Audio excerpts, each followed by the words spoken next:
La primera cosa que tenemos que decir que la teoría de la doctrina de la cláusula rebus sixtantibus en Italia tuvo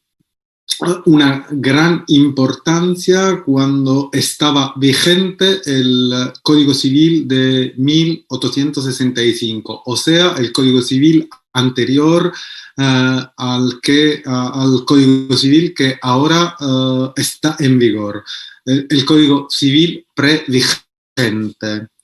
En cambio, cuando se adoptó el nuevo Código Civil, el Código Civil de 1942, que es el Código Civil que ahora es vigente en Italia, la teoría, la doctrina de la cláusula rebus sixtantibus no tuvo una importancia y sencillamente el debate sobre la importancia de esa cláusula se ha ido un poco resfriando. ¿Cuál es la razón de esa postura? La razón de esa postura es que el Código Civil de 1942, al menos en la intención del legislador de aquel periodo,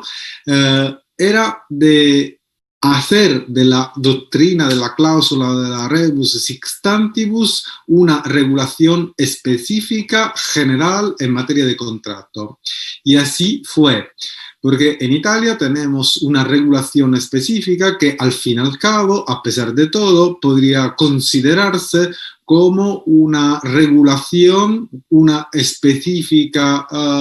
regulación de la cláusula rebus sixtantibus. Y la regulación, la institución a la que hago referencia es nada más que la resolución del contrato para imposibilidad sobrevenida, perdón, para excesiva onerosidad.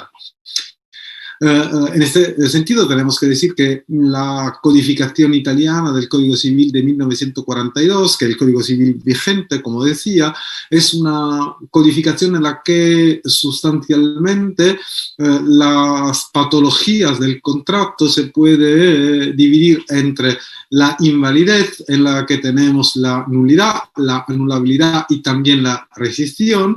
y por otro lado la resolución. Y tenemos tres hipótesis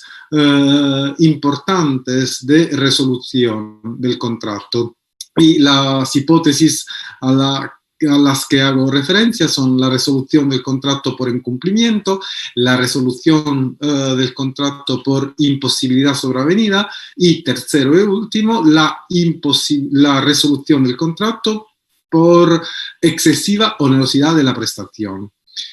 Ahora bien, la regulación de la excesiva onerosidad de la prestación podemos decir que constituye la institución, la regulación, la institución positiva de la cláusula rebus sixtantibus. Sencillamente, el Código Civil establece que en los contratos conmutativos de ejecución continuada, periódica o diferida, si la prestación de una parte llega a ser excesivamente onerosa por acontecimientos extraordinarios e imprevisibles, la parte perjudicata puede solicitar la resolución. Entonces, lo que pasa es que la excesiva onerosidad de la prestación, cuando esta excesiva onerosidad dependa de un acontecimiento extraordinario y imprevisible, y es muy importante, no es baladí que ese acontecimiento tiene que ser tanto extraordinario como imprevisible, ya que la extraordinariedad y la imprevisibilidad hacen referencias a dos cosas diferentes, porque la extraordinariedad, como dice la misma palabra, significa que se trata de un acontecimiento que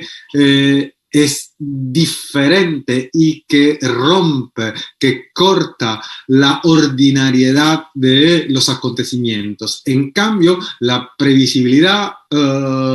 tiene que ver con la capacidad de la persona de hacer una previsión sobre lo que pueda pasar. Ahora bien, si la prestación de una de las partes llega a ser excesivamente onerosa por un acontecimiento extraordinario y imprevisible, la parte perjudicada puede solicitar la resolución del contrato. La cosa un poco rara, si queremos, es que en la regulación italiana de la resolución del contrato por excesiva onerosidad, la excesiva onerosidad tiene como único remedio, sustancialmente, básicamente, la resolución del contrato. Así que no sirve para la conservación del contrato, sino al revés, para la resolución del contrato. Y el único caso en el que el contrato no se puede resolver cuando la parte lo solicite es que la otra parte ofrezca de reducir el contrato a equidad, o sea, de eliminar la excesiva onerosidad, de modo que el contrato pueda reconquistar su conmutatividad, o sea, la conmutatividad originaria.